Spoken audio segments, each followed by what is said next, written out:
पहले की बात है।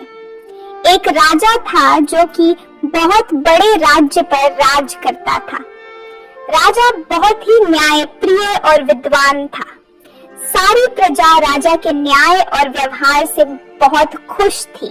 एक दिन की बात है, उस राज्य के किसान के घर में चोरी हो जाती है। किसान चोरी के दुख से काफी ज्यादा परेशान हो जाता है। उसे समझ में नहीं आ रहा था कि वह अपने चोरी हुए धन को कैसे वापस पाए।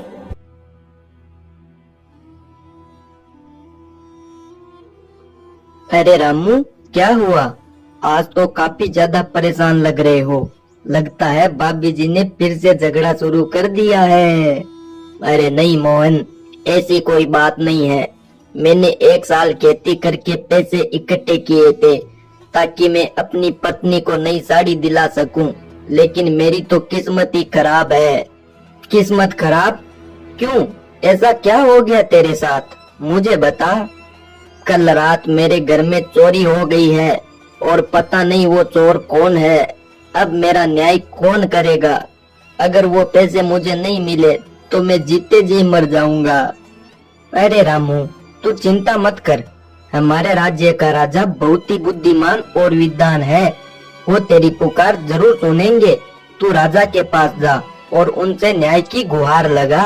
ऐसा बोलकर मोहन वहाँ से चला जाता है और कुछ ही देर बाद रामू भी वहाँ से चला जाता है और सीधा राजा के महल आ जाता है। रामू राजा के सामने फरियाद करने लगा और राजा को अपने चोरी हुए धन के बारे में बता दिया।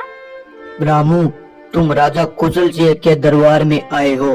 तुम्हें न्याय जरूर मिलेगा और मैं उस चोर को पकड़कर कड़ी से कड़ी सजा दूंगा। मंत्री जी, आप जल्द से जल्द रामू के धन के बारे में पता लगाए कि किसने रामू के घर में चोरी की है। कुशल सिंह का मंत्री भी कुशल सिंह की तरह विद्वान था, जिस पर राजा को बहुत अधिक विश्वास था। राजा की आज्ञा पाते ही मंत्री ने चोर का पता लगाने का काम शुरू कर दिया था। शाम को जब मंत्री अपने घर पहुंचा तो चिंता की लकीरें उसके माथे पर साफ दिख रही थी। अरे क्या हुआ जी? आज आप इतने चिंतन में कैसे हो? अरे सुशीला, चिंता की तो बात है। हमारे राज्य के रामू किसान के घर में चोरी हो गई है और राजा ने मुझे चोर पकड़ने का आदेश दे दिया है। अब चोर तो चोरी करके चला गया है, पता नहीं वो कहाँ पर होगा। मैं उसे कैसे पकड़ूंगा? बस इतनी सी बात। मेरे पास एक योजना है। इस योजना के अंतर्गत वो चोर खुद चलकर आपके पास आएगा। आप एक काम करिए, उस किसान के घर पर कुछ धन रखवा दीजिए और ये घोषणा भी करवा दीजिए कि राजा ने किसान के धन की भरपाई कर दी है और चोरी के बदले राजा ने 2 गुना धन किसान को दिया है। मंत्री जी ने अपनी पत्नी की बात मानकर ऐसा ही किया। रामू को मंत्री ने राजा से 2 गुना धन दिलवा दिया और ये बात पूरे राज्य में फैलवा दी ताकि ये खबर उन चोरों तक भी पहुंच सके। अब मंत्री ने अपनी पत्नी की बात मानकर किसान के घर में भेष बदलकर छुप गया। अरे पकिया, तुमने सुना? जिस किसान के घर में हमने चोरी की उसको यहाँ के राजा ने 2 गुना धन दिया है। हाँ जगिया, चल हम एक काम करते हैं, वो भी धन चुरा लेते हैं ताकि अगली बार राजा उस किसान को 4 गुना धन दे।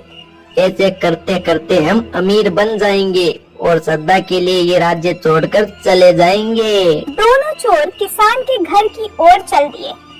किसान के घर में आकर वो सारा धन अपनी पोटलियां में समेटने लगे।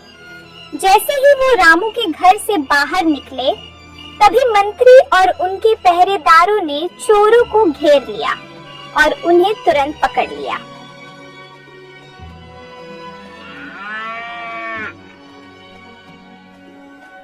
लुटेरो, तुमने एक गरीब किसान के घर में चोरी की है। तुम्हें शर्म आनी चाहिए। अगर तुम मेरे महल से चोरी करते तो मैं तुम्हें माफ भी कर देता, लेकिन अब माफी नहीं, सजा मिलेगी, वो भी कड़ी। महाराज, आप तो दयालु हो, हमें माफ कर दो। आगे से हम कभी भी चोरी नहीं करेंगे। नहीं, हम लुटेरों को माफ नहीं करते। सेनापति, ले जाओ इन लुटेरों को और कारावास में डाल दो। महाराज, ऐसा जुल्म हमारे साथ मत कीजिए और हमें माफ कर दीजिए।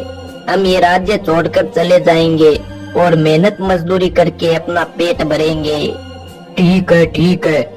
अगर तुम दोनों ने चोरी करनी छोड़ दी तो हम तुम्हें कारावास में नहीं डालेंगे, लेकिन तुम्हें किसान के घर में चोरी करने की सजा तो मिलेगी। तुम दोनों लुटेरों को किसान के खेत में 1 साल तक काम करना होगा और जितना धन तुमने चोरी किया है उसे 2 गुना धन तुम रामू को कमा कर दोगे। अगर तुमने भागने की कोशिश की तो तुम्हें कारावास में नहीं बल्कि सीधा मृत्युदंड दिया जाएगा। सब राजा के न्याय से बहुत ही खुश हुए। पूरे दरबार में राजा की जय जयकार होने लगी। इस प्रकार किसान को न्याय मिल गया।